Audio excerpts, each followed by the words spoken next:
একটা সহজ উপায়ে তোমাদের নিম পাতা শুক্তো দেখাবো। দেখো, আমি কাঁচকলা, ডাঁটা, শিম, আলু সব কিছু আমি এটাকে সিদ্ধ বসিয়ে দিয়েছি।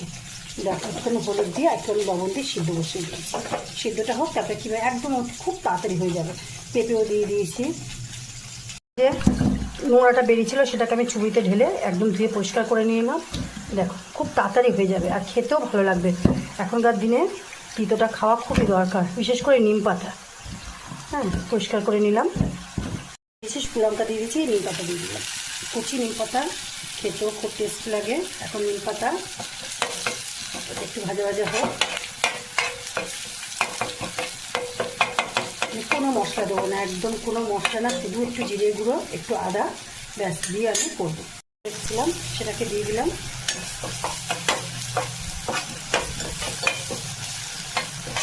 একটু জিরে আর ধনের গুঁড়ে, যতটা পারবে এখন শুক্তো একটু পাতলা খাওয়ার চেষ্টা করবো। নিম পাতা আর উচ্ছে দিয়ে দিলাম যাতে মশলাটা না পড়ে যায়। খুব তাড়াতাড়ি হয়ে যায় রান্নাটা, আর খেতেও পাতলা ঝোল খুব ভালো লাগে। সিদ্ধ করা সবজিটাকে দিয়ে দিলাম। এবার এটাকে আমি কষবো। আমার খুন্তিতে আমি মাছ ভাজছি তো, ওই জন্য আমি ওটাকে নিতে পারছি না, যেহেতু নিম পাতা। সেটা আস্তে আস্তে এইভাবে হোক, হলে আমি একটুখানি চিনি দেবো, দিয়ে আমি জল দিয়ে দেবো। বেশি কোনো কিছু ঝামেলা নেই। কষলাম, কষা হয়ে গেছে। এবার আমি এই গ্লাসটা, ছোটো গ্লাসটা 2 গ্লাস জল দিয়ে দেবো। তিতের ঝোল একটু পাতলা ভালো লাগে। এমনিতেই সিদ্ধ আছে, বেশি সিদ্ধ লাগবে না। 2 গ্লাস জল দিলে আমার হয়ে যাবে। আমি আর কোনো কিছু মশলা দেবো না।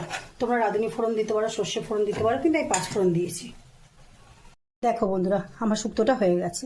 আমি এতে আর কিচ্ছু দিলাম না, এইভাবেই আমি নামিয়ে রেখে দিলাম ঢাকা দিয়ে। এইভাবে তোমরা পাতলা নিম পাতা শুক্তো করে খেয়ে দেখতে পারো, খুব ভালো লাগবে। আর গরমকালে তো মনে হয় এই দিয়েই তোমাদের ভাত খাওয়া হয়ে যাবে।